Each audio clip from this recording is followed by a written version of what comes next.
Welcome back to the JCPod. I'm your host, Jaden Chandler Parnell. And hey, we got another breakdown episode coming at you. AFC West breakdown. Pretty straightforward, right? We got the Chiefs winning it all. No, but honestly, there was some fun stuff that I found in this division that was kind of fun to play with. But mostly overall, yeah, it's going to be pretty straightforward division to talk about. If you can kind of guess the order before we start, you're probably right. But I don't know. We'll see. I kind of got a weird feeling about the two teams in the middle that I'll probably talk about first and then leave the top two for the top. But, yeah, basically I think we're just going to do what we do usually and hop right in. We'll start out with the Las Vegas Raiders, who lost Derek Carr. We got a brand new face. We got Jimmy Garoppolo leading the helm in the quarterback's room with Aiden O'Connell, probably going to be the most likely backup. I mean, Brian Hoyer's there too, but he feels like he's due to not be in the NFL anymore here soon. He's been in there for a minute now, and they probably want to see what Aiden O'Connell can do. Besides that, running back-wise, we don't know what's going on with Josh Jacobs. There's a reason why.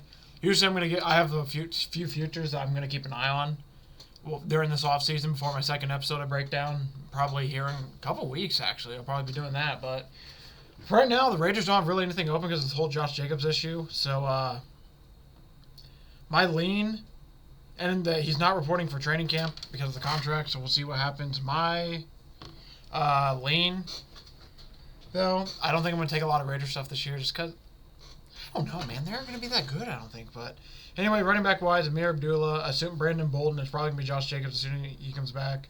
They got Jacob Johnson at the fullback, and then past that, they got a bunch of other dudes back there. So if they get Josh Jacobs back, he is going to get a lot of carries.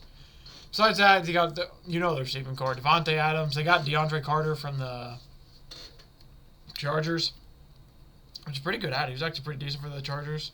Keelan Cole, Austin Hooper, O.J. Howard came over. You got the rookie Michael Mayer. They got Jacoby Myers over as well. Hunter Renfrow. They did lose that boy Darren Waller, which is probably a pretty big loss. But the way him and McDaniels were kind of going at it, I mean, it's not very shocking. Because if you guys didn't know, they didn't really like each other. Past that, going to the defensively, you got the D-line, Max Crosby, Chandler Jones. I can't see Clinton Farrell. Where's he at? Unless they got rid of him. Oh, he signed with the Niners. Okay, that's why. That's what threw me off. Homeboy signed with the Niners. I didn't even realize that. Well, hey, congrats to him. So, yeah. No Clinton Farrell because he's with the Niners now. So, like I said, Chandler Jones, Max Crosby. They got Neil Farrell, which is kind of funny, but he's on a non-active football list right now. So, just matching names basically off that. And then, linebacker-wise, they don't got any big names. Just got guys like Robert Spillane from the Steelers. That's a decent ad. But, yeah, other than that, they got guys like Luke Masterson, Devon Diablo. They got a bunch of decent guys, not anybody like no big superstar names. Past that, secondary-wise, I ain't gonna lie to you. They got Marcus Peters. They did sign him. That was a pretty decent sign, but he's also pretty old. They haven't had a good secondary. It feels like in 3 or 4 years.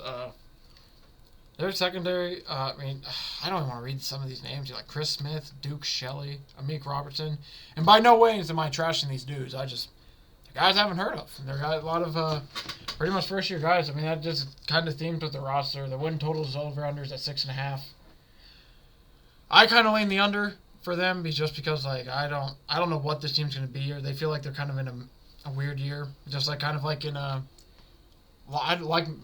lost road season. Is that the way to put it? This feels like it's almost a lost season.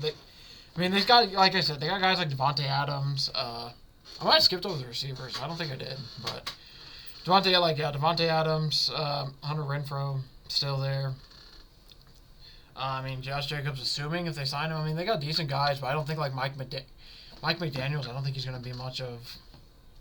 Or sorry, I keep saying Mike McDaniels. Josh McDaniels. My fault.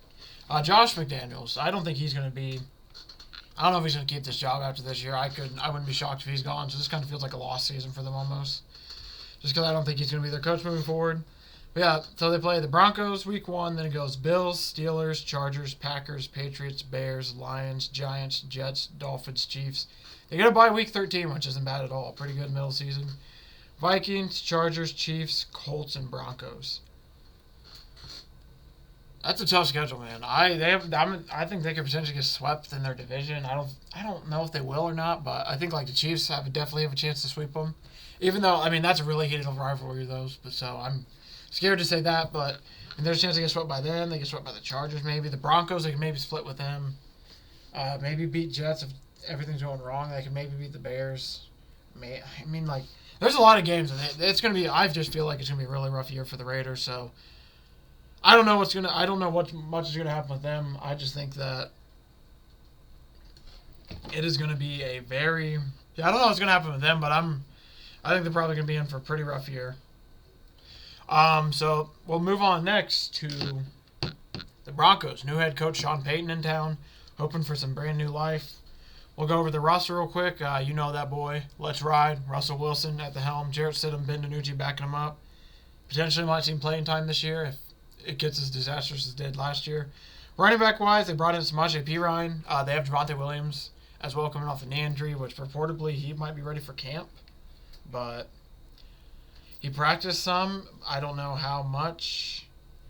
It was limited, obviously, and he was slowly getting there. But, is he going to be ready for week 1 and get the big carries? I don't know. We'll have to see. But for the most part, I think it's just probably good to get him back in the building. Hopefully he can come back because he was really, really good last year. So between him and Samaje Perine, it should be pretty good. There, receiving-wise, they got Greg Dulcich, KJ Hamler, Lil Jordan Humphrey. There's actually the Lil in front of his name. That's hilarious. I don't think I've ever seen that before. That's pretty awesome. Albert Okwegwu. I wanted to try his name. I'm not even going to try it again. Cortland Sutton, Tim Patrick. You know some of those guys. Jerry Jeudy as well, obviously. Offensive line, they did upgrade a little bit this year. There's a lot of guys, though, so we're going to see how it goes. Fun fact. What's the dude's name? I think it's Quinn Miners. I think that's how you say his name. Played against him in college when he played for Whitewater. So that's just pretty cool. Just to see, somebody you actually went against in college be like, oh, hey, NAI, I guess they were D3 at the time, but somebody that played in the NAI for D3, it's pretty cool. Pretty cool that somebody from that lower level makes it. But yeah, defensive line-wise, they got Zach Allen to come over. New defensive coordinator as well. I'm pretty sure it's Vance Joseph, I want to say, came over from the Cardinals, so he brought a few guys over with him.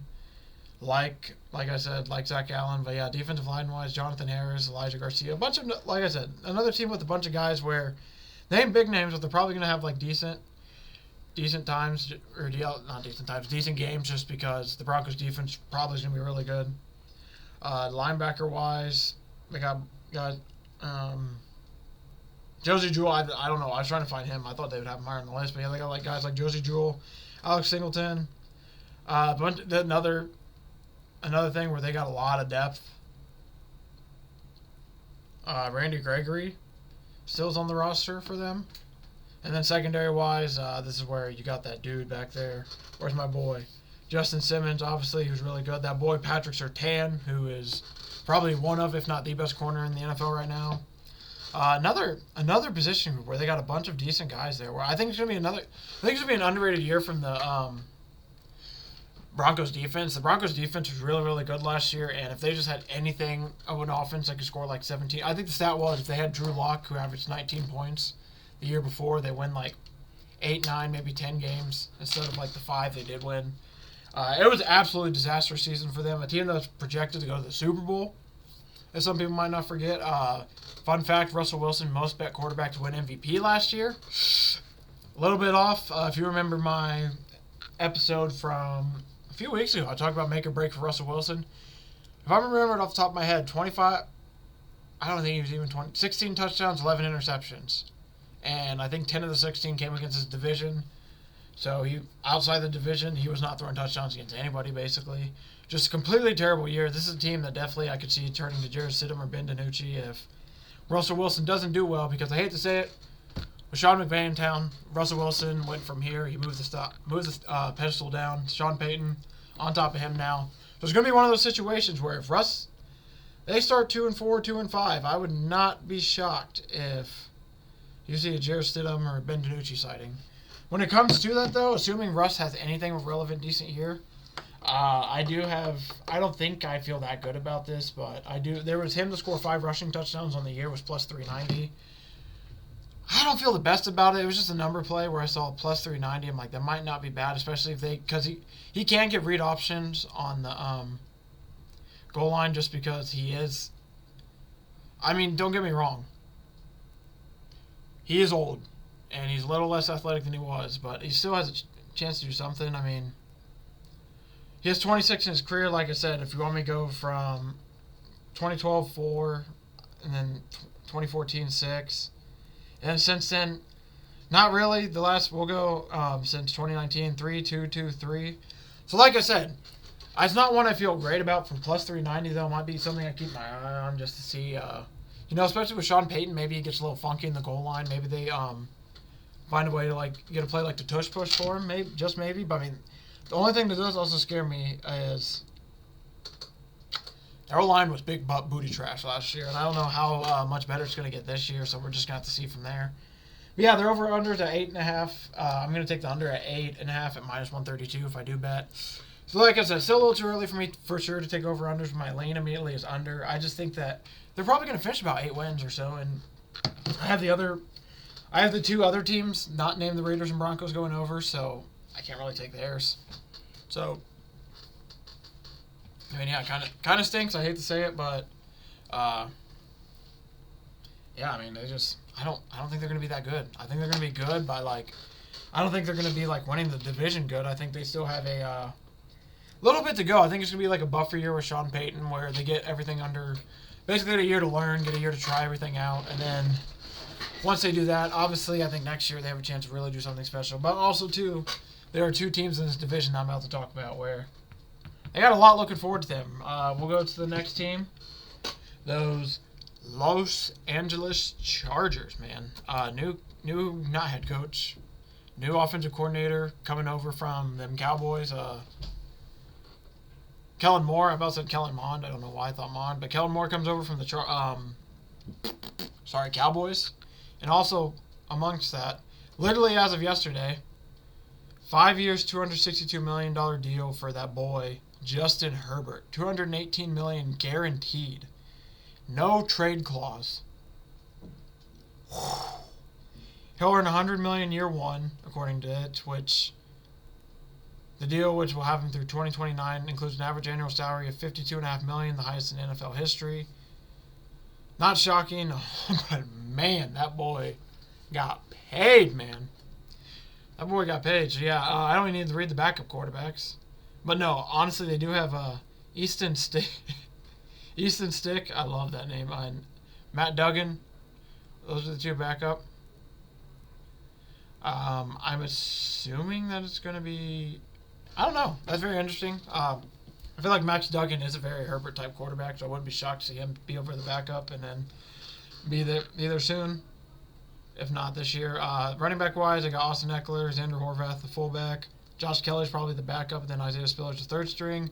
Receiver-wise, you know some of these names. Keenan Allen, Darius Davis, Jalen Guyton, Quentin Johnson they got in the draft, who might be a dark horse, Joshua Palmer, Donald Parham, Mike Williams. That receiver room got very busy very quick. There's a lot of bodies in there now. A lot of big bodies, too. I mean, we got a lot of tall 6'8", 6'9" receivers. I know they aren't that tall, but got a bunch of tall boys in there. Looking for the tall boy section. Defensive line-wise, Morgan Fox,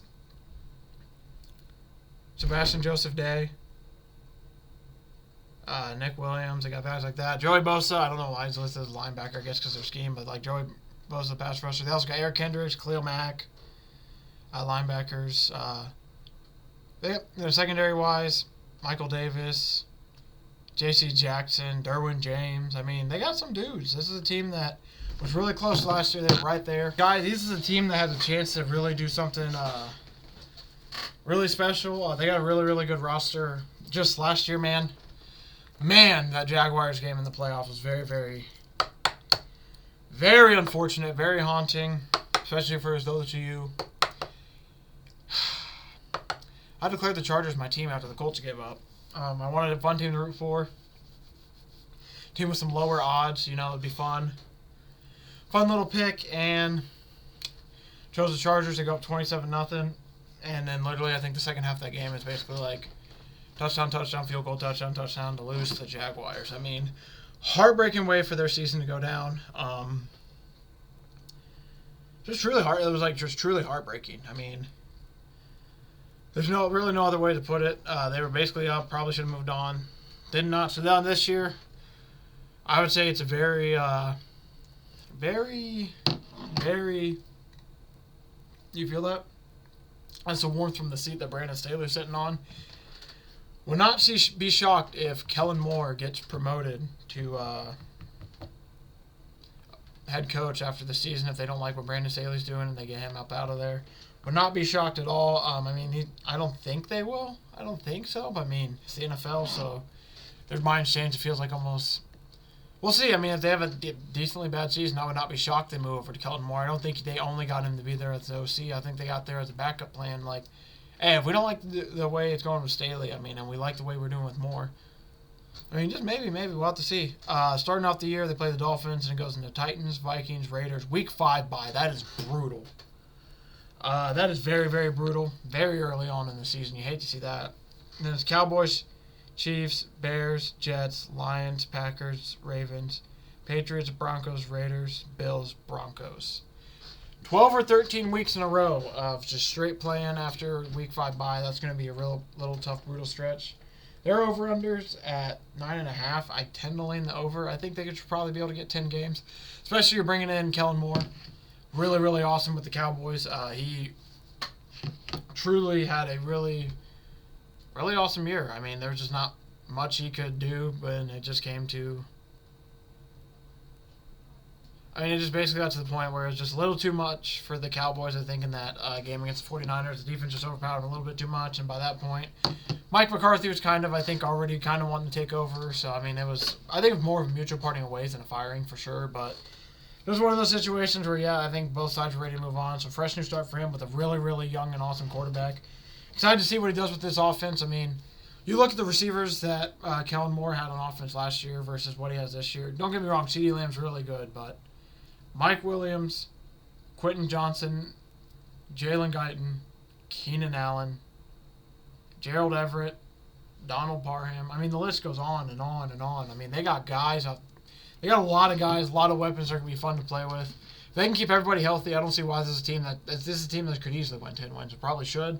Like I said, though, minus 128. Not too bad, I won't lie. I mean, that's something I'm definitely going to be keeping a mean eye on. If it moves to 10, I'm definitely going to be scared because I think 10's going to be about where they go again, maybe 11, but I think they're going to definitely 10-7. I don't see them going 9-8 this year. I think they had, it seemed like they had a lot of bad bounces their way last year. I think this year it's going to be a little bit better with the bounces. Potentially, I mean, they're playing teams like the Titans, the Colts. Dude, my heart broke saying that. They aren't playing the Colts, sorry, they're just playing the Titans. But no, they're playing obviously the Raiders didn't get 2 wins there. Lions they could beat, Packers they could beat, Bears they could beat. I mean, there's a lot of games where it's like they could beat teams. They're going to play a decent, like the Patriots are going to be a hard game. Obviously the division games are going to be hard. Bills are going to be a hard game, but they could easily get 9 wins. But if they can just get a few extra more bounces their way, I just don't fully. I'm not fully sure. I'm kind of nervous, like I said, about it. But I feel like if I'm going to pick $50 on the line right now, I have to bet. I'm going to lean over. That's just my general lean. Yeah, but when it comes to some other bets, I am leaning for that division, though. For them to beat the Broncos twice, it's plus 150. That is a very tempting lean for me, although Sean Payton being there now. Ooh, at the time I wasn't thinking about that part. I don't know. I won't lie. That's one of the ones I don't feel the best about, but but like I said, beat them. I mean, they definitely could beat them twice if they play really, really good. It's just being in an in-division game. It's going to be, I think, really hard. But moving on from that, Herbert to have 40 passing touchdowns this year, it's plus 550. That's something. Boy just got the bag. I mean, it's not bad. He has a chance. 31. He got hurt last year, so it was just a really weird year. 2020 had 31. 2021 he had 38. He had 25 being hurt last year, and their whole lineup was banged up and everything. But I think he's truly healthy. In the season, in a season where he played basically full games, he had 38 and 25. But last year he was, like I said, last year he was hurt really, really bad. I'm not going to count last year just because of the injuries and everything. But even with the injuries, he had 25 touchdowns. And, like, their offense was destroyed receiver-wise as well. So, him to get 40-plus this year, plus 550, that's something I'm definitely going to keep my eye on. I think that is something that is definitely doable. Keenan Allen to have, 10 receiving touchdowns is plus 500 by season. Touchdowns, I'm nervous. I won't lie. Him, I am a little bit nervous about because of the injury. Last year, he missed a lot of time. But, I mean, touchdown-wise, we're looking at... I mean, he's been at 8 twice, which is the reason why I even have it on this list, because he's at least done it twice. But, like I said, it's one of the things with injury. Like, I'm probably going to stay away from it, but I'm just going to keep it on my list because if he does have a healthy season, if Herbert is going to get 40, I mean, why not him have a quarter of them? Why not? But like I said, he's only gotten 8 twice, so that's one I'm probably not going to take for sure. And the last one that is basically going to really depend is Austin Eckler to have 15 rushing touchdowns plus 1,400. This is the one that I'm basically deciding between. Very, very nervous about that, but the odds are massive. If you go through his touchdowns by season, for him to have 15, the last 2 years he's at 20 and 18. So I won't lie. Like I said, I am still very nervous about it, but the last 2 years he's gotten 20 and 18 touchdowns. So them only have to have 15 at plus 1,400. Contract year too, by the way, people. Because like I said, so I mean, if you go back in total his career, it's been 5, 6, 11, 3. And then these last years, it's been 20 and 18. Contract year for him, the only way I see him not getting it is if maybe... I mean, I just don't know. I truly think that 15 is not bad. I mean, even if he has a reduced touchdown of like 5 from last year, he's at 13, that's two-way. I mean, I think 15 is truly in play, especially with Kellen Moore at the helm. I mean, you saw what they did with Zeke and Pollard. I think that Eckler's in line to get a lot of chances just if he gets the goal line touches when he needs them on like those three or four chances. I don't know how to explain it any better. I really do like that one now. Like I said, the last 2 seasons he's had 12 and 13 rushing touchdowns, 8 and 5 receiving. I mean, I think it's doable. I think it's very, very doable. And like I said, plus 1,400. I'm probably going to put that in the second the show's over. And you're going to see it scrolling up here. But finally, baby, we're going to end with the Kansas City Chiefs. Your reigning Super Bowl champs. And you're reigning, I think, 5-time in a row division winners. Woo! Do I even need to read that roster out to you? They got that boy, Patrick Mahomes. That Mahomes boy. That dude who is arguably the best quarterback in the NFL right now. Probably is, honestly. Reigning MVP as well. We'll go over their backups. Blaine Gabbert, got to shout out him for that amazing run he had in the playoffs. For that one amazing drive that went like 98 yards. Running back wise, Jarrett McKinnon, Pacheco, Clyde Edwards-Helaire is going to be the 3-headed monster we're probably going to see. Receiver wise, it's Travis Kelce and the Street Boys. We got a lot of boys out here. Blake Bell, Kendall Blanton. Who else we got? Jody Fortson, Noah Gray, Richie James, Sky Moore. Man, but I'm telling you, this team is going to be... It's going to be something special with them, I think, this year, man. Rashee Rice is a name that I'm hearing in the streets that could be... He could be a special one for them, man. There's some real special... And also they have Kadarius Toney, Valdez-Scantling, and then Justin Watson. Like I said, they got a lot of receivers. There are going to be a lot of guys making a lot of plays for them. It's going to be Kelce and then a whole gang of them. And it's basically going to probably run through Kelce. Defensive line-wise, you know they got them boys. Chris Jones, she's not reported to camp yet, fighting for a contract right now. Danny Shelton, really good depth piece. My boy, George Karlaftis, for those of you who don't know, played him in high school.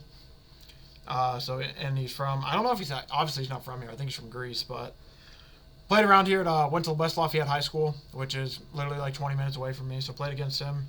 Pretty cool again. Another guy that I know. Derek Nottie, another guy. We got a linebacker is that boy Nick Bolton. Really awesome, huge play in the Super Bowl as well. Fantasy-wise, had him on fantasy because we did a defensive players draft for last year. He was really good for me last year. Willie Gay, Drew Tranquil. I mean, they got some decent guys. Secondary-wise is where they're a little bit weak, but I mean, they got like Mike Edwards, Lamar Jackson, and no, not that one. Trent McDuffie, Justin Reed, Joshua Williams. I mean, definitely you could tell. I mean, this is one of those teams where it's like they got Patrick Mahomes. I mean, that's almost all. Travis Mahomes, Travis Kelce. I mean, do you need any more? They're going to be really, really good this year, I think. Week 1, they started off with a bang against the Lions.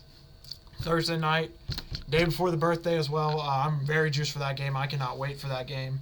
Week 2, there's Jaguars, Bears, Jets, Vikings, Broncos, Chargers, Broncos. Dolphins, Week 10 bye. Very, very nice. It's basically right in the middle of the season. Eagles, Raiders, Packers, Bills, Patriots, Raiders, Bengals, Chargers. They're over-unders at 11.5. I'm going to lean over. I think they potentially have a 12-win season. We'll see, though.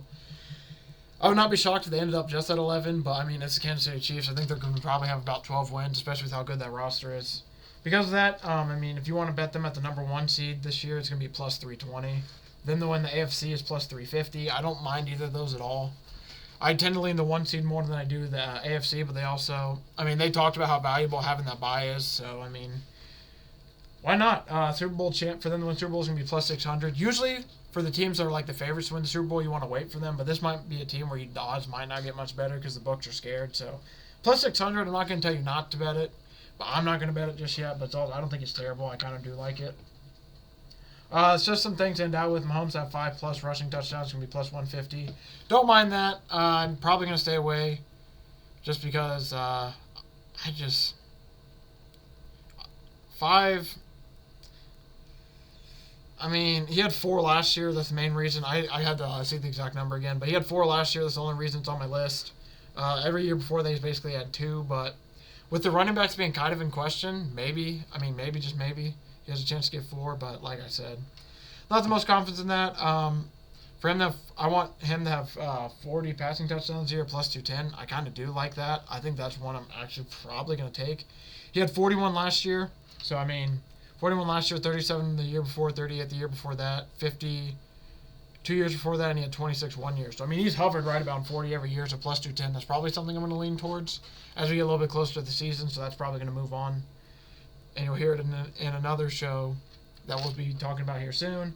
And then my final one I'm going to give out, Travis Kelce to have 13 touchdowns. By the way, I'm not taking any of these just for yet. I'm just giving them out because these are bets that I'm going to be...